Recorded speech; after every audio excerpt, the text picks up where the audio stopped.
Power fencing atau kawat kejut yang dipasang untuk penghalau gajah agar tidak masuk ke pemukiman penduduk dicuri. Akibatnya kawasan gajah liar yang diperkirakan mencapai 40 ekor masuk ke perkampungan dan merusak sebanyak 20 rumah warga di 2 desa Kecamatan Pintu Rimegayo, Kabupaten Bener Meriah. Kawanan gajah liar kembali memasuki kawasan pemukiman penduduk dan merusak rumah warga di Kampung Negeri Antara dan Kampung Blangrakal, Kecamatan Pintu Rimegayo, Kabupaten Bener Meriah. Kawanan gajah yang diperkirakan mencapai 40 ekor ini masuk melalui pagar power fencing yang terbuka di kawasan Kampung Negeri Antara.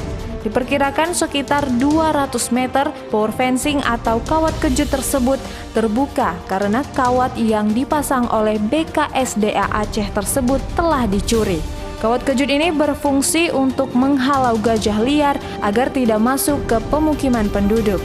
Akibat ulah orang yang tidak bertanggung jawab mencuri kawat berdampak parah terhadap masyarakat sekitar. Kerugian yang dialami masyarakat selain puluhan hektar tanaman dirusak kawanan gajah, juga 25 kepala keluarga kehilangan tempat tinggal, sehingga 112 jiwa terpaksa mengungsi. Sebelumnya fencing sudah dipasang, kemudian ada 200 meter yang dicuri orang kawatnya, jadi gajahnya masuk dari situ.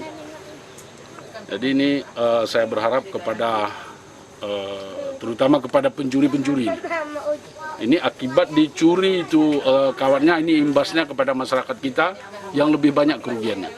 Kemudian sudah menghancurkan rumah sekitar 25 rumah. Jadi ini warga kita sudah mengungsi. Ini insya Allah tempatnya sudah ada, kemudian ada rumah saudara-saudara kita yang kosong, nanti diisi sama saudara-saudara kita yang kena imbasnya gajah. Sementara pihak CRU, daerah aliran Sungai Pesangan, dibantu warga sudah 3 hari terakhir terus melakukan penggiringan kawanan gajah liar tersebut kembali ke hutan, agar dapat dipasang kembali power fencing untuk menghalau gajah liar tidak masuk lagi ke kawasan pemukiman.